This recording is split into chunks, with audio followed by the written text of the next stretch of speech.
በመጨረሻም የኖርኩት ህይወት የታሰበበት ድርሰት እንደሆነ ገባኝ።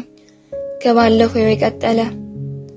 ለተወሰኑ ሰዓታት ከነዳም በኋላ አንድ አፓርታማ የሚመስል ቤት ላይ ስንደርስ መኪናውን አቆመው።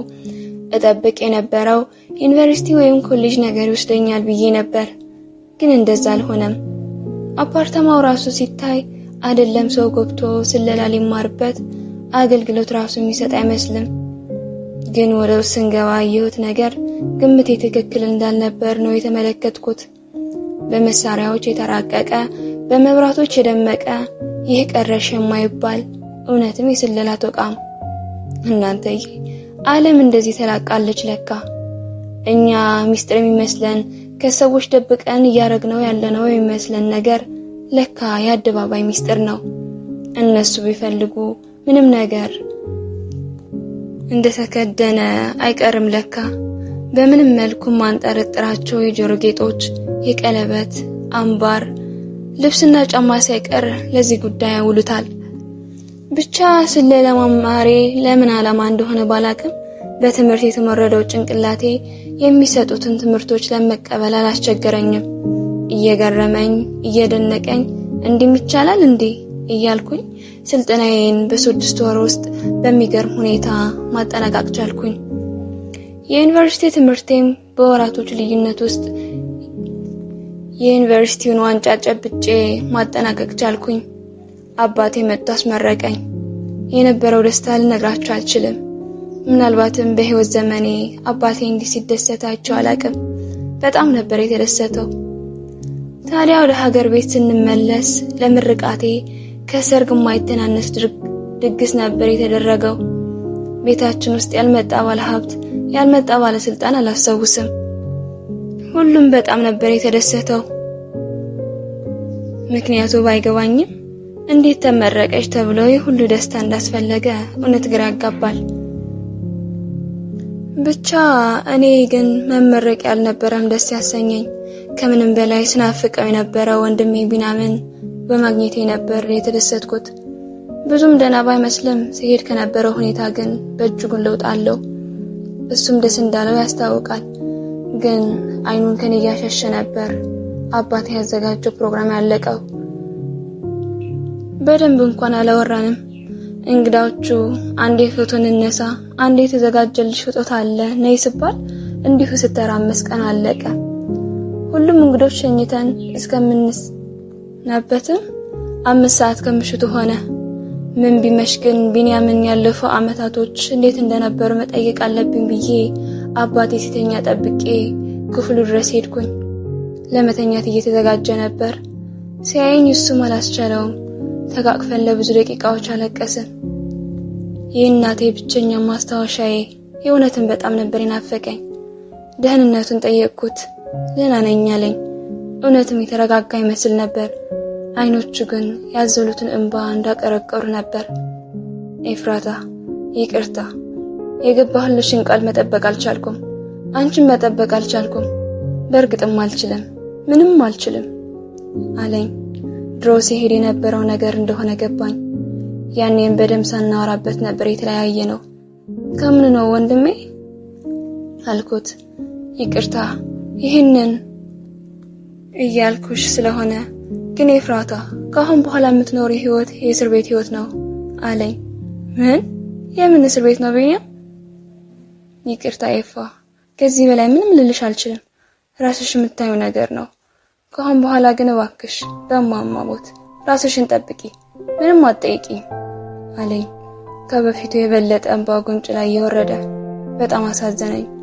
በቃ አልጠይቅህም፣ ላስጨንቅ አልፈልግም ብዬ ከስሜቱ እንዳወጣው አሜሪካ ሀገር ስላጋጠሙኝ የሚያዝናኑ የሚያስገርሙ ነገሮች አወራለት ጀመር። ሰዓቱ በጣም ስለመሸም ነገ እናወራለን ተባብለን እኔ ወደ ክፍሌ ለመተኛት ሄድኩኝ።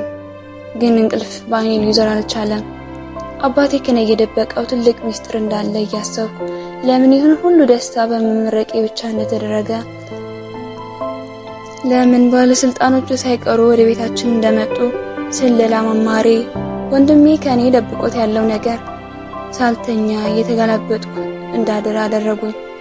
ታዲያ አባቴ ልክ እንደነጋ ሊወስደኝ የሚፈልግበት ቦታ እንዳለ ነግሮኝ ከዚህ በፊት አይቼው ለማላቀው በልዩ ልዩ መሳሪያዎች ወደ ተሞላው አንድ ቢሮ አስገባኝ። እኔን ዋናው ወንበር ላይ እንድቀመጥ አድርጎኝ ራሱ የእንግዶቹ ወንበር ላይ ተቀመጠ። ኤፍራታ ልጄ፣ ከአሁን በኋላ ይህ ያንቺ ቢሮ ነው።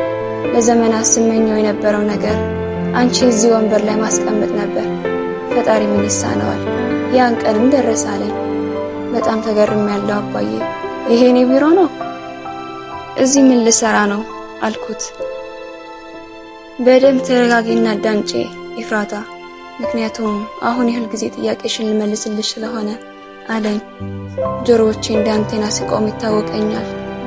ከልጅነትሽ ጀምሮ ለምን ትምህርትሽ ላይ እንድታተኩሪ እንደምፈልግና አሁን ደግሞ ለምን ኮምፒውተር ሳይንስ እንድትማሪ እንዳደረግኩሽ መቼም ማወቅ ትፈልጊያለሽ አይደል?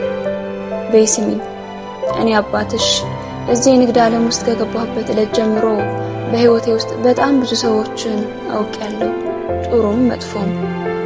በጣም እየተሳካልኝ ባለሀብት መሆን ስጀምር ግን ምን እንዳወቅኩኝ ታውቂያለሽ?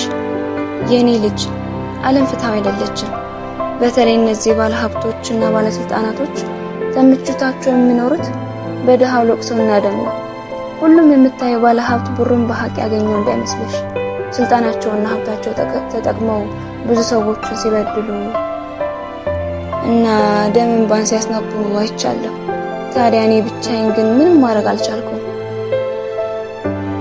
አንድ ነገር ላድርግ ብለም በራሴና በእናንተ መፍረድ ነው የሚሆንብኝ የሚለኝ ነገር ግራ ያጋባኝ መጥቷል።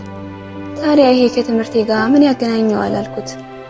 ኮምፒውተር ሳይንስ መማርሽ ጎበዝ ሀከር እንድትሆኚ እንዳደረገሽ አውቃለሁ። የስለላ ትምህርትሽን በጥሩ ነው የጨረሽው። ስለዚህ ልጄ ዓለም ለሰዎች ያልሰጠቻቸውን ፍትህ አንቺ በጭንቅላትሽ ለሰዎች መስጠት ትጀምሪያለሽ አለኝ። ምን? እኔ? እንዴት ሆኖ እናንተ? አዎ የተለየሽ ነሽ ብዬ ያሳደግኩሽ ለዚህ ነው ኤፍራታ። ወደሽም ጠላሽም የድሆችን እንባ ታብሻለሽ። ይህንን ብሎኝ ምላሽ ሳይጠብቅ የአንድ ሰውዬ ፎቶ ከብዙ ሰነዶች ጋር ሰጠኝ። ስራሽን ከዚህ ሰውዬ ነው የምትጀምሪው። ከተማ ውስጥ የናጠጠ ሀብታም ነው። ሀብቱን ያካበተው ታዲያ በነገርኩሽ መንገድ ነው። አካውንትን ሀክ አድርጊና ውስጥ ያለውን ብር ቶሎ ወደዚህ አካውንት እንዲገባ አድርጊ። ያኔ ፍትህ እንዴት መስፈን እንደሚጀምር ታያለሽ ብሎ ስራዬን እንድጀምር ነግሮኝ ሄደ። ይህ ነገር ወዴት እያመራ ነው? ነገሩ ከነከነኝ። እውነት በዚህ መንገድ ፍትህ አስፍናለሁ? አባቴ ራሱስ ሀብቱን ያካበተው በየትኛው መንገድ ነው? ብዙ ሐሳቦች ጭንቅላቴ ላይ የመጡ ይበጠብጡኝ ጀመር። የአባቴን ንጹህነት በጣም ያጠራጠረኝ ጀመር። ታዲያ ለህሊናዬም ጤንነት ለሁሉም ሰው ሲባል ስለላይን ከራሱ ከአባቴ መጀመርን ወሰንኩ። ጊዜ ሳላጠፋ ስልኩን ጠለፍኩት። ውሎውን መከታተል ጀመርኩ። በእንደዚህ አይነት ሁኔታ ሳምንታት አለፉ። ታዲያ ያገኘሁት ውጤት ማንም ሰው ሊገምተው የማይችለው የሰውን ልጅ ጭካኔ የሚያሳይ ነገር ነበር። እንዴት አንድ ሰው በዚህ ልክ እንደዚህ ሊያስብና ሊጨክን ይችላል የሚያስብል ነገር። እውነትም ወንድሜ የእስር ቤት ህይወትሽ ጀምሯል ያለኝ እውነቱን ነበር። ያገኘሁት ነገር ታዲያ አባቴ ከልጅነቴ ጀምሮ አንቺ የተለየሽ ነሽ እያለ ያሳደገኝ እውነቱን እንደነበር ነው። ለልዩ ዓላማው ያዘጋጀኝ በጉ ነበርኩና መከታተልም ስጀምር ያገኘሁት ነገር የአንድ ትልቅ ማፊያ ድርጅት ኃላፊ እንደሆነ ነው።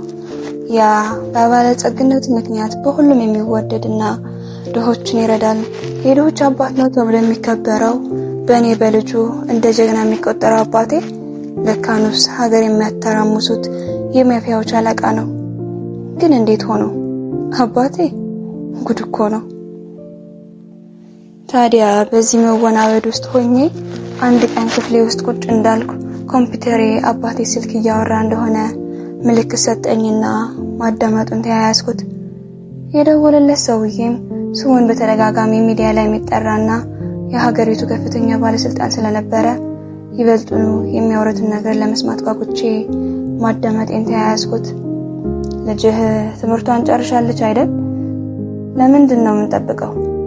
ቶሎ ትጀምር እንጂ እስካሁን ያጠፋነው ጊዜ ይበቃል። የዛኛው ሰውዬ ድምጽ ነበር። በሚገባ አሁን ስራዋን ትጀምራለች። የአንደኛው ሰውዬ አካውንት ሰጥቻታለሁ። አታስብ፣ በቅርቡ ብሩ ወደ እጃችን ይገባል። አባቴ ነበር ያወራው። ጥሩ፣ ነገሮችን እንዳሰብነው እንደምታፈጥንልን ተስፋ አድርጋለሁ። ለዚህ አይደል አሜሪካን ሀገር ከገባች ቀን ጀምሮ ሊቀርባት የመከሩትን ሰዎች ሁሉ እያስፈራራን ከሷ እንዲርቁ ያደረግነው? ለዚህ ዓላማ መሳከት ነበርኩ፣ እኛ ካቀድነው እቅድ እንዳትወጣ። ስለዚህ አሁን መዘናጋት የለብንም። ስራዋን ቶሎ እንድትጀምር አድርጋት። እናቷም ብትሆን ይህንን ነገር አውቃ ስትቃወም ነበርኩ የሞተችው። ይህንን ሁሉ ዋጋ ተከፍሎላት አሁን ጊዜ ማባከኑ ተገቢ አይደለም ብሎ ስልኩን ዘጋው። ሰማይ ምድሩ ሲዘዋወርብኝ ነበር የሚታወቀኝ። በእውነትም አልመስል ብሎኛል። ምንድነው የምሰማው ነገር? ምንድነው እየሆነው ያለው? በንዴትም በሐዘንም ውስጥ የነበሩት ዕቃዎች እንዳለ ሰባብሬ ጨረስኩት። ውስጤ ትልቅ ጥላቻና በቀል ሲበቅል ታወቀኝ። የዛን ምሽት እንዴት እንዳለፈ ሳላቀው ነጋ። አባቴ ወዳዘጋጀልኝ ቢሮ በፍጥነት ሄድኩኝ። ለምን? ያሰባሰብኳቸውን ሰነዶች ሁሉ አሰባስቤ አባቴን ከነግብረ አበሮቹ እስር ቤት እንዲማቀቁ። ግን ከቢሮ ሳልወጣ አባቴ በር አንኳኩቶ ገባ። ደነገጥኩኝ። ሰይጣን የማያክል ተሰማኝ። የእናቴ ሞት ተጠያቂ፣ የወንድሜ አእምሮ ጤና ማጣት ምክንያት የኔን የታሰበበት ህይወት ደራሲ ፊት ለፊቴ ሲቆም ማረገው ጠፋኝ። ኤፍራታ ልጄ ወዴት ነው እንደዚህ የምትጣደፊው አለኝ። ደሞ ሳያፍራፉን ሞልቶ ልጄ ይለኛል። እንዴት አይለኝ ግን? ይሄ ሁሉ ነገር በላይ ላይ ሲያደርግ እኮ ልጄ እያለ እያታለለኝ ነበር። ውስጤ ታዲያ ጥላቻም ንዴትም ሞልቶ ምን መመለስ እንዳለብኝ ራሱ ግራ ገባኝ። የትም ዝም ብዬ ልወጣ ብቻ ነው አልኩት። ሰነዶችን በእጆቼ ይዤ ለመውጣት እየተንደረደርኩ። የት ልትሄጂ እንደሆነ አውቃለሁ ኤፍራታ፣ አትልፊ አትድከሚም አለኝ። ደግሞ ይሄንን እንዴት ሊያውቅ ይችላል? ምንድነው የምታውቀው አልኩት። ፖሊስ ጣቢያ ልትሄጂ እንደሆነ ነዋ ነበር ያለኝ። እንዴት ሆኖ ነው ደግሞ ይሄንን ያወቀው? ተረጋግቶ ወንበሩ ላይ ተቀመጠና በእጁ ሰዓቱን ያሽከረከረ እንዲሁ በመጀመሪያ አልመሰለኝም እንጂ ነገሩ ላይ እንደምትደርሽበት አውቅ ነበር። አንቺ አልገባሽም እንጂ ኤፍራታ፣ ሁሉም ነገርሽን ነው የምከታተለው። እያንዳንዱ እርምጃሽን አውቀዋለሁ። ግን ተይ ይቅርብሽ ልጄ፣ ይህ ጉዳይ ቀላል አይደለም። ትቃጠያለሽ። አሁን ሄደሽ ሰነዶችን ልታስረክብ ያሰብሽበት ቦታም የኛ አልፍ ሰዎች እንዳሉ እንድታቂ ፈልጋለሁ አለኝ። ምን? የህግ ቦታም ላይ እንዴ? ወዴታ ቤት ሊባል ነው ታዲያ? ሁሉም ቦታ ላይ ካሉ ውስጥ የነበረው አባቴንም የማቃቸው ባለስልጣናትንም የማጋለጥ ስራ ህልም ብቻ እንደሆነ ገባኝ። አባቴ ሲመረምር እዛ የማፊያ ቡድን ውስጥ ያሉት ባለስልጣኖች በጣም የሚፈሩና የሚከበሩ እንደሆነ አውቄያለሁ። ከየት መጣ ሳይባል ፍርሃት ሰውነቴን ወረረው። እኔ ማንነኝ ከተራራ ጋር የምጋጨው የሚል ሐሳብ መጣብኝ። ለካ ይሄ ነበር ያለኝ። ወዴትም ላመልጥበትም አልችለው ወንድም ያለኝ እስር ቤት። ባለስልጣናትና የህግ አካላት እጃቸው እንዳለበት ማወቄ ቶሎ ተስፋ እንድቆርጥ አደረገኝ። ብቻዬን ማመጣው ነገር አይኖርም። ደግሞ ስንት ያቀድብኝ ናቸው ብለኝ ነኝ። ምንም እንዳላረግ ከፍተኛ ጥበቃ ይደረግልኛል። የቁም እስር ቤት ማለት ይሄም አይደል? ይዣቸው ለወጣ ያሰብኳቸው ሰነዶች ሁሉ ጠረጴዛው ላይ አስቀመጥኩኝ። የሆነ ነገር ማድረግ ካለብኝ እዛ ቡድን ውስጥ ነው ብዬ አመንኩኝ። እሺ አባዬ፣ አሁን ከኔ የሚጠበቀው ምንድነው አልኩት አፍጥጬ እያየሁት። ይቺ ናት የኔ ልጅ፣ ለዚህ እኮ ነው የምወድሽ። ፈጣን ነሽ፣ ቶሎ ይገባሻል። በቀደም ለታ የሰጠሁሽ የሰውየውን ነገር ጨርሽና እናወራለን ብሎኝ ትቶኝ ሄደ። ሰዓት ሳላባክን የተባልኩትን አደረኩ። የሰውየውን አካውንት ባዶ አደረኩት። ጊዜው እየገፋ በመጣ ቁጥርም የብዙ ሰዎችን ካዝና አራቆትኩኝ። ተገርጄ በገባበትም እኔን የሚተካከል ግን አልተገኘም። ከቀኝም የቀኝ እጃቸው ነኝ። እንደ ቀልድ ወጣበታለሁ አፈርሰዋለሁ ያልኩት ቡድን መውጫ አሳጥቶኝ መጥቶ የሚታደገኝ አካል እንድናፍቅ አድርጎኛል። ጸሐፊና አቅራቢ ሰምሃር ነበርኩ። በቀጣይ በሌላ ታሪክ እንገናኛለን። የማአርኢር ትረካ ቤተሰብ መሆናችን አትርሱ። ቸር ቆዩ።